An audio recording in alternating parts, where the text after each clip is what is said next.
جی سلمان اکرم راجہ صاحب بتائیے گا کہ عمران خان کے سائفر کیس میں اس وقت آپ نکل رہے ہیں، کیا خوشخبری لے کر نکل رہے ہیں پی ٹی آئی کارکنان کے لیے؟ دیکھیں، ہماری استدعا عدالت کے سامنے یہ ہے کہ ایک قداور سیاسی شخصیت کو ایک بار پھر مشکوک طریقے سے سزا نہیں دی جا سکتی۔ جو بھی مقدمہ ہے سائفر کے حوالے سے ہو یا کسی اور حوالے سے ہو، وہ ایک شفاف طریقے سے پاکستان کے عوام کے سامنے چلنا چاہیے۔ پاکستان کے عوام کو بتائیے کہ کیا گناہ ہے، کیا چارج ہے اس شخص کے خلاف، اور اس کے خلاف جو گواہی، جو شہادت آپ کے پاس ہے وہ آپ بند کمرے میں پیش مت کریں، جہاں ایک جیل کے اندر 4 لوگ بیٹھے ہوں، جہاں خاندان کو آنے کی اجازت نہیں، جہاں میڈیا کو آنے کی اجازت نہیں، جہاں عوام کو آنے کی اجازت نہیں۔ یہ ایک بنیادی تقاضا ہے اب 21ویں صدی میں، جو دنیا جہاں میں قانون اور جو ایک فقہ اس حوالے سے ارتقاء کے ذریعے سامنے آئی ہے کہ انصاف ہوتا ہوا نظر آنا چاہیے۔ یہ نہیں ہو سکتا آپ کہیں کہ ایک بند کمرے میں، کمرہ نمبر 304 میں ہم نے انصاف کر دیا اور ایک شخص کو ہم نے سزا دے دی۔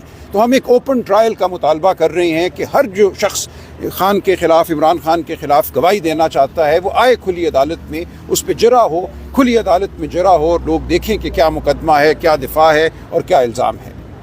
تو آج ابھی آپ نکل رہے ہیں تو کیا دلائل دیے گئے اور کیا حکم جاری کیا گیا، کیا کنکلوژن ہوا آج کے سماعت کا؟ یہ عدالت نے، دونوں ممبران نے، جسٹس حسن اورنگ زیب اور جسٹس امن صاحبہ نے، انہوں نے کہا کہ جس طریقے سے یہ ٹرائل ہو رہی ہے، انہوں نے لفظ استعمال کیا بیزار، یعنی کہ یہ ایک عجیب و غریب طریقہ ہے ایک شخص کو یہ کہنا کہ تمہاری چونکہ جان کو خطرہ ہے اس لیے ہم تمہیں تمہارے بنیادی حقوق سے محروم کر دیں گے۔ جو تمہارا بنیادی حق ہے کہ ٹرائل کھلی عدالت میں ہو، وہ اس لیے تمہیں نہیں دیں گے کہ ہم سمجھتے ہیں تمہاری جان کو خطرہ ہے۔ یہ بالکل ایک ناقابل قبول بات ہے۔ یہ سرکار کا، حکومت کا، یہ ریاست کا فرض ہے کہ تحفظ یقینی بنائے، ایک کھلی عدالت میں ٹرائل چلے، وہاں پہ جو ایکیوزڈ ہے، جس کو آپ نے ملزم ٹھہرایا ہے، اس کو آ کے موجود ہونے کا موقع ہونا چاہیے۔ جو کوئی سیکیورٹی چاہیے یہ دینا، فراہم کرنا ریاست کا فرض ہے۔ اور عدالت نے یہ تمام بات جو ہے اٹارنی جنرل صاحب کو کہا کہ آپ نوٹ کر لیجئے، اور جس عجیب و غریب طریقے سے یہ ٹرائل چل رہی ہے وہ طریقہ آگے نہیں چلنا چاہیے، چونکہ اٹارنی جنرل خود آج پیش ہوئے۔ اس لیے عدالت نے کہا کہ صرف آپ کی ہم تکریم کی وجہ سے حکم امتناعی جاری نہیں کر رہے، لیکن ہم توقع کرتے ہیں کہ آپ ہر ایک کو بابر کرائیں گے کہ ہمارا اس حوالے سے ذہن کیا ہے اور ہم کیا چاہتے ہیں کہ یہاں کیا ہو۔ لہٰذا ہمیں اب پورا یقین ہے کہ آئندہ ہیئرنگ کے بعد ایک اوپن ٹرائل جو ہے، جہاں آپ سب موجود ہو سکیں گے، اس کا انعقاد ہوگا، تاکہ عوام کو، پاکستان کی باشعور عوام کو پتہ چلے کہ مقدمہ ہے کیا۔ تو آپ نے کہا کہ حکم امتناعی جاری نہیں کی گئی، تو اب واٹ نیکسٹ پروسیڈنگز میں کیا ہوگا؟ دیکھیں، نیکسٹ پروسیڈنگ تو بھی اگلے منگل تک، بیچ میں 1-2 دن ہوں گے، جہاں کوشش استغاثے کی ہو سکتی ہے کہ وہ ایویڈنس جو ہے، گواہی شہادت جو ہے، اس کو ریکارڈ کرے۔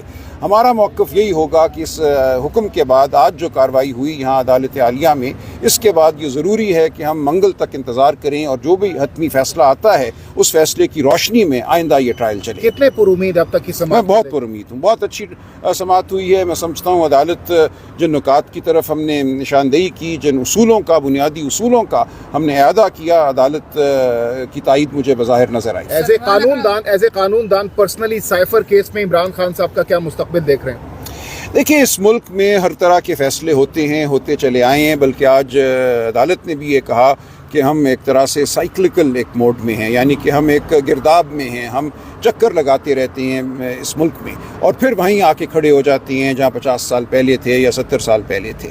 تو دیکھیں، ہو تو کچھ بھی سکتا ہے۔ بھٹو صاحب کو سزا ہوئی، اور آج ہم اس سزا کو کیا سمجھتے ہیں وہ آپ کے سامنے ہے، لیکن میں پر امید ہوں کہ اس وقت ماحول بدل چکا ہے، میڈیا ہے، ہم لوگ ہیں، ہمت اور قانون کی طاقت کے ساتھ میں سمجھتا ہوں کہ انصاف ہونا چاہیے، وہ ٹرائل میں ہو یا وہ اپیل میں ہو یا وہ سپریم کورٹ میں ہو، بالآخر مجھے انصاف ہوتا نظر آتا ہے۔ اکرم راجہ صاحب، پی ٹی آئی کی لیگل ٹیم سے پہلے بھی یہ بیانیہ ان کا تھا کہ خان صاحب بہت جلد رہا ہونے جا رہے ہیں، اور آج بھی آپ لوگ کا وہی بیانیہ ہے، تو ہم یہ سمجھے، قوم یہ سمجھے کہ خان صاحب بڑے لمبے عرصے تک جیل کے اندر رہنے والے ہیں۔ دیکھیے، میں اس بارے میں کچھ نہیں کہہ سکتا۔ جیسا کہ میں نے کہا، اس ملک میں ہر چیز ممکن ہے۔ اس وقت جو ماحول بنا ہوا ہے، ایک کے بعد دوسرا کیس بنایا جاتا ہے، ایک کیس میں اگر بریت ہوتی ہے یا بیل ملتی ہے 10 کیس اور بنا دیے جاتے ہیں، جہاں ریاست ایک طرح سے یہ ٹھان لے کہ ایک شخص کو ہم نے جیل سے باہر نہیں آنے دینا۔ لاہور میں ہم نے دیکھا جو خواتین 6 ماہ سے اب پابند سلاسل ہیں، ان کے ساتھ کیا ہو رہا ہے۔ تو یہ تو ایک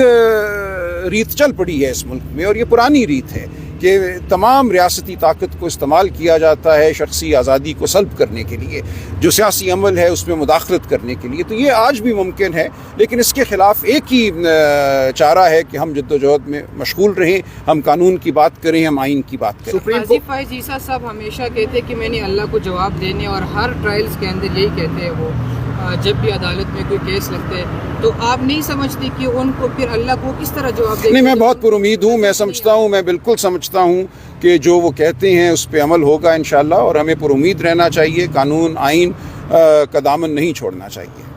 سپریم کورٹ سے پر امید ہیں آپ؟ میں پر امید ہوں۔ ٹھیک ہے، تھینک یو سر۔ شکریہ۔